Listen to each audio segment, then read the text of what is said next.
The trail camera footage shows exactly 4 minutes and 23 seconds. An 800-pound grizzly bear, apex predator of the Rocky Mountains, being destroyed by something that shouldn't exist.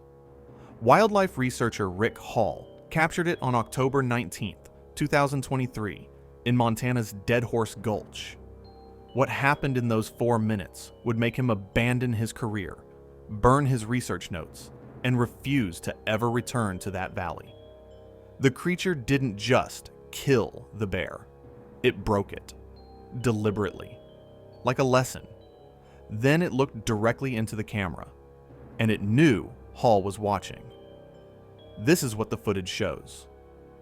3 weeks before the attack, Rick Hall set up 12 trail cameras in Dead Horse Gulch, a remote Montana valley northwest of Glacier National Park. The research grant was simple: document grizzly behavior patterns. For 2 weeks, everything was normal. Grizzlies fishing, a mother with cubs, a massive 1,000-pound boar marking territory. Then, on October 15th, the animals changed. The grizzlies became nervous, agitated. The massive boar vanished completely. The mother relocated her cubs to a different valley, abandoning prime feeding grounds during peak pre-hibernation season. Even black bears approached cautiously, ready to flee. Something had moved into the valley. Something that terrified apex predators. Hall found the tracks on October 16th near Camera Station 7. 18 inches long, 8 inches wide, pressed deep into the creek bank, the depth indicating over 400 pounds of weight. Human-shaped, but wrong.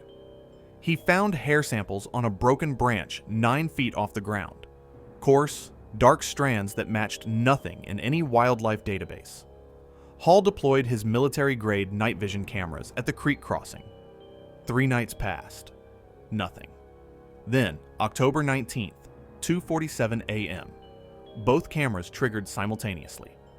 Hall was asleep 5 miles away when his proximity alarm screamed. At 3:15 a.m., a sound woke him. It rolled across the valley. Deep, resonant, organic. The windows vibrated. His coffee mug walked itself off the table and shattered. Then came the grizzly's roar. Not territorial aggression, pure terror. The sound of a predator realizing it had become prey. Hall grabbed his rifle, night vision scope, and camera. Every instinct screamed to stay inside. But something in that grizzly's scream pulled him into the darkness. He reached Camera Station 7 in 35 minutes, running most of the way. The forest was wrong, silent. Nothing moved, as if every living thing had fled or was hiding. Then Hall smelled it. Thick, musky, overwhelming, like wet dog mixed with decay and something ancient. Through his night vision scope, he saw the devastation. Trees snapped at trunk level. Deep gouges carved into frozen earth. Blood everywhere. Black pools steaming in the cold, splattered across snow and bark. His trail cameras hung askew, dangling like broken teeth. But they were still recording. The blood trail led upstream. Hall followed the blood trail, rifle raised, knowing the weapon was likely useless against whatever had done this. At the creek's edge, grizzly tracks. The same massive boar he'd been documenting. But the prints told a story Hall had never seen in 15 years of studying predators. The spacing showed full sprint, panic. The claws dug desperately deep, seeking purchase on ice and stone. And beside them, keeping perfect pace, those impossible footprints, pursuing, herding. The chase had continued for a quarter-mile upstream. Hall followed, documenting everything despite his shaking hands. The evidence told a story that defied everything he knew. The grizzly had been ambushed at the creek. Something had charged from the tree line, covering 30 feet in what appeared to be 3 strides. The bear had fought back. Tufts of coarse, dark hair caught on broken branches, claw marks on tree trunks 8 feet off the ground. But the grizzly had been overpowered, driven upstream, herded like prey. Hall found the confrontation site in a small clearing. The snow was churned into bloody mud.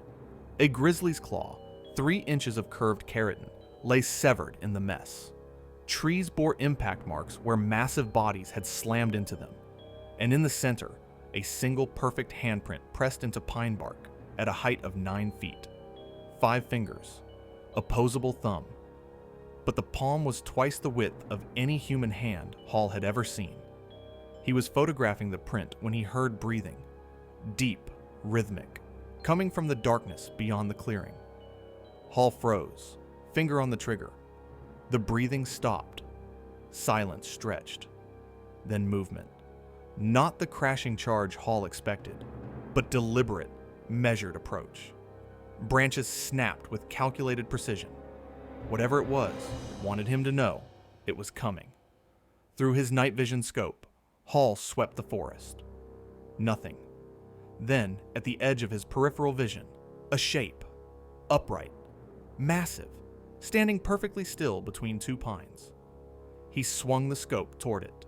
The figure melted back at his cabin, doors locked, hands trembling, Hall uploaded the trail camera footage.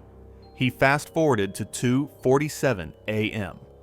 The first camera showed the creek, peaceful in infrared glow. Then the grizzly entered frame, massive even by brown bear standards. It moved to the water's edge, began pawing at something in the shallows. Then, at 2:49 a.m., the bear's head snapped up, ears flat against its skull, the universal signal of mortal danger. From the tree line, a figure emerged, bipedal, covered in dark hair, proportioned like a human, but scaled to impossible dimensions. Hall estimated its height at over 8 feet based on surrounding trees. The shoulders were broader than any human athlete. The arms hung past its knees, ending in hands that looked capable of crushing stone. The grizzly squared off, rising on hind legs, an 800-pound wall of muscle and fury. The creature charged. The speed was breathtaking. The creature crossed 20 feet in 2 strides. The grizzly met the charge with a roar, swiping with claws that could disembowel an elk. The blow connected, raking across the creature's shoulder, drawing blood. It didn't even slow down. The impact when they collided shook both cameras. The grizzly was driven backward. The creature wrapped massive arms around the bear's torso and lifted it partially off the ground. Hall watched, incredulous, as it slammed the grizzly into a tree trunk with enough force to snap branches overhead. The bear fought with everything evolution had given it: claws, teeth, raw strength. It twisted in the creature's grip, jaws snapping for the throat. One bite connected, should have been fatal. The creature responded by gripping the bear's lower jaw and forcing it open, wider, wider. Even through the camera's microphone, Hall heard the crack, bone breaking, cartilage tearing. The grizzly's roar transformed into something else entirely: pain, terror, the sound of a predator realizing it had become prey. It broke free, stumbled backward, jaw hanging at an unnatural angle. Blood poured from its mouth, steaming in the frozen air. The creature stood its ground, chest heaving, watching, as if teaching a lesson rather than hunting for food. The bear ran. The apex predator of the Rocky Mountains turned and fled upstream, broken and terrified. The creature followed, not running, but walking with long, purposeful strides. Both disappeared from frame at 2:52 a.m. Hall rewound the footage. Watched again. Slowed it down. Each viewing revealed new, horrifying details. The way the creature moved, bipedal but with a forward lean suggesting immense power. The massive hands gripping with opposable thumbs. The face glimpsed briefly in profile. Heavy brow, prognathouse jaw, but undeniable intelligence in its movements. This wasn't an animal operating on instinct. This was something that understood violence as a tool, as communication. Hall spent the next day preparing. Fresh batteries for all devices, multiple recording units, even a drone with thermal imaging. Fear had given way to obsession. He needed to see it again. Dusk came early. Hall positioned himself in a blind he'd constructed, elevated position with good sight lines and multiple escape routes. The temperature dropped. Stars emerged. Hall waited. At 9:47 p.m., the forest fell silent again. Hall activated the thermal drone. The display showed heat signatures of various animals: deer, a fox hunting along the creek, and then, moving through the trees, something large, bipedal, radiating heat like a furnace. The creature emerged at the same spot as the previous night. Hall watched through multiple devices, documenting every movement. It approached the creek, knelt, cupped water in its hands to drink. Such a human gesture from something so clearly not human. For 20 minutes, it remained by the water, drinking, watching, occasionally tilting its head as if listening. Then the creature stood, stretched arms that spanned 8 feet, fingertip to fingertip, and did something that made Hall's blood freeze. It looked directly at his blind, directly at him, held the gaze for 5 long seconds. Not aggressive, not curious. Assessing, as if deciding whether Hall was a threat or simply irrelevant. Then, without hurry or apparent concern, it turned and walked back into the forest. Hall remained frozen for another hour. When he finally packed up and returned to his cabin, one question consumed him. How long had these creatures been here? How had they remained hidden? The answer was disturbing. They'd chosen to stay in the shadows, had the capability, the intelligence to avoid detection, which meant if Hall had documented them, it was because they'd allowed it, or because they no longer cared.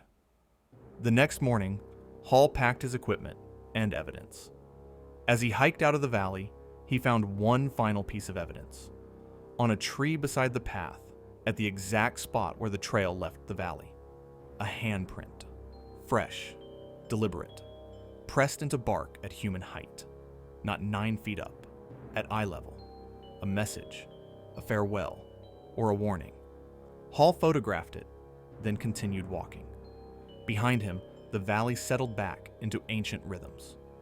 And somewhere in those vast woods, something watched the human leave, then melted back into shadows. 3 months later, Hall's footage shocked the scientific community. Experts analyzed every frame. Expeditions were mounted. They found tracks, hair samples, scat containing grisly remains.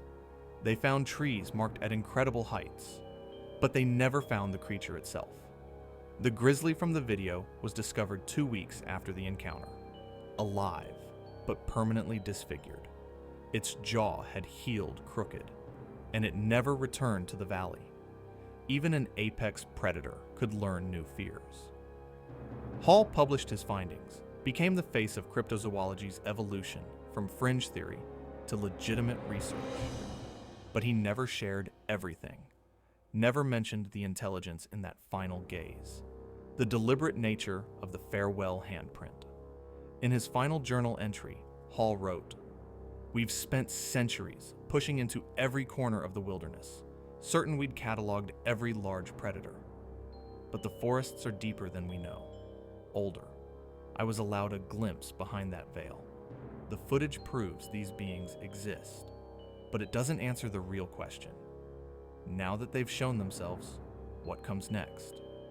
The cameras still monitor Dead Horse Gulch. Researchers still analyze evidence, but the valley remains quiet.